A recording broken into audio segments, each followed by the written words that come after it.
नमस्कार। देखिए, इस देश में किसी का भी मजाक बनाना, कुछ भी बोल देना जैसे चलन में आ चुका है। और फिर दुहाई दी जाती है आर्टिकल 19 की, यानी अभिव्यक्ति की आज़ादी। अभी कुछ दिन पहले हम सब कुणाल कामरा को लेकर सही गलत ठहरा रहे थे। कुछ लोग सही कह रहे थे, कुछ लोग गलत कह रहे थे। अब एक नया फसाद खड़ा हो गया है।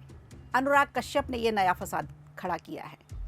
फिल्म फूले का बचाव करते करते अनुराग कश्यप ब्राह्मण समाज पर ऐसी आपत्तिजनक टिप्पणी कर गए जो ब्राह्मण नहीं है वो भी आग बबूला हो रहे हैं। वैसे ये कोई पहली बार नहीं है। वो कभी योगी पर छीटाकशी करते हैं तो कभी पीएम मोदी पर तंज कसते हैं। अब की बार ब्राह्मणों की बारी आ गई। अब वो ब्राह्मणों पर विवादित टिप्पणी करके फंस चुके हैं। अनुराग कश्यप जैसे लोग इसी मानसिकता के होते हैं। अरे क्या समझेंगे जब समझना ही नहीं चाहते हैं किसी को।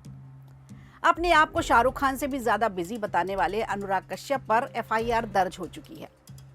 फिल्मकार हैं और भावनाओं से चलती हैं फिल्में, भावनाओं से भरी होती हैं। लेकिन इनकी फीलिंग्स तो बस सनातन विरोधी, मोदी विरोधी, योगी विरोधी, बीजेपी पर उल्टे सीधे तंज कसना, इन्हीं सब बातों पर इनकी भावनाएं निकलती हैं। अभी कुछ दिन पहले मुंबई छोड़ने की बात पर खूब ट्रोल किए जा रहे थे अनुराग कश्यप। लेकिन ताज़ा मामला है फूले फिल्म का। कंट्रोवर्सी चल रही है इसकी रिलीज में देरी होने को लेकर, और सीबीएफएससी के बदलावों से परेशान होकर अनुराग कश्यप ने केंद्र सरकार पर, ब्राह्मण समुदाय पर और sensor board of film certification पर तमाम तरह के सवाल उठा दिए। इसके बाद कश्यप को ब्राह्मण समुदाय ने जमकर ट्रोल किया है।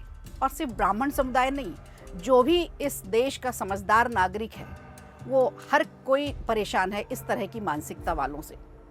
क्योंकि ये जब बोल देते हैं तो बोलने के पहले सोचते नहीं आखिर इसका अर्थ क्या होगा, आखिर इसका नतीजा क्या निकलेगा, इससे कितने लोगों की भावनाएं आहत होंगी। हालांकि बाद में जब अनुराग कश्यप ट्रोल किए जाने लगे तब उनकी बेटी आगे आई और जब उनको धमकी दी जाने लगी तब उन्होंने माफ़ी मांगी। अनुराग कश्यप ने ब्राह्मण समुदाय पर दिए गए अपने आपत्तिजनक बयान पर माफ़ी मांगी है। माफ़ी भी ऐसी मांगी है जो भड़काने वाली थी। बयान ऐसा दिया था जिसे हम और आप, खास करके महिलाएं, तो उस शब्द का इस्तेमाल भी नहीं कर सकते। शुक्रवार देर रात की बात है जब उन्होंने इंस्टाग्राम पर पोस्ट करते हुए लिखा था कि अब वो माफ़ी मांग रहे हैं। पर ये अपनी पोस्ट के लिए नहीं बल्कि उस एक लाइन के लिए माफ़ी मांग रहे थे जिसे गलत तरीके से बोला गया था। उसकी वजह से नफरत फैलाई गई थी खास समुदाय पर, ब्राह्मण समुदाय पर। तंज कसते हुए अनुराग कश्यप मनुवाद को निशाने पर ले आए। आपको बता दें, ऐसा पहली बार नहीं है कि जब अनुराग कश्यप का नाम विवादों में घिरा हुआ है। बेसिर पैर की बातें ये पहले भी करते रहे हैं, इनका पहले भी नाम आता रहा है। इससे पहले कई कंट्रोवर्सीज सामने आई हैं। एक बार तो अनुराग कश्यप ने यूपी के सीएम योगी आदित्यनाथ पर भी बयान दिया था। यूपी के मालिक समझते हैं योगी जी अपने आप को। उन्होंने प्रधानमंत्री को भी नहीं छोड़ा। प्रधानमंत्री की तमाम बातों से असहमति जताते रहते हैं और खुद को बताते हैं कि वो 100% भारतीय हैं।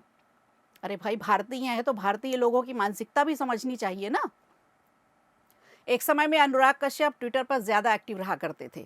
हर छोटी छोटी बात में ट्वीट करते रहते थे। उनके कुछ पुराने ट्वीट्स आप भी देखिए तो आपको समझ में आएगा कि साफ साफ ये मोदी सरकार को टारगेट करते हैं। वो इनडायरेक्टली मोदी को हिटलर भी बता चुके हैं। यहाँ तक कि एक पोस्ट में तो अनुराग कश्यप ने मोदी सरकार को फॉसिस्ट भी बता दिया।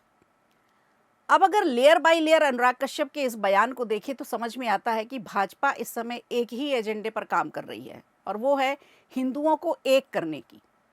हिंदुओं को एक करने की रणनीति अपना रही है। जातिवाद को कैसे ख़त्म किया जाए, बीजेपी इसी पर काम कर रही है। लेकिन वही दूसरी तरफ अनुराग कश्यप जैसे लोग हैं, इनकी फिल्में हैं, इनके बयान हैं, वो ये बताते हैं कि उनका एजेंडा सिर्फ और सिर्फ भाजपा विरोधी है। भाजपा के एजेंडे को कमज़ोर करना है। सोचिए, हमारे देश में कितना आसान है किसी की भी भावनाओं को आहत कर देना और बाद में फिर माफ़ी मांग लेना। बस 3 से 4 दिन तक विवाद चलता है, बाद में सब लोग भूल जाते हैं। इस मामले पर भी ऐसा ही होगा।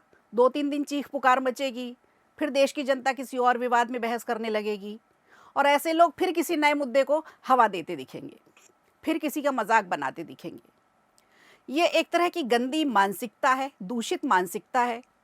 इसमें शिक्षित होना और अशिक्षित होना मायने नहीं रखता। ये मानसिकता ही ऐसी होती है। तो ऐसे लोगों से लड़ने के लिए हमको और आपको तैयार रहना पड़ेगा ताकि इस मानसिकता से लड़ा जाए। आज के कार्यक्रम में इतना ही। दीजिए इजाज़त। नमस्कार।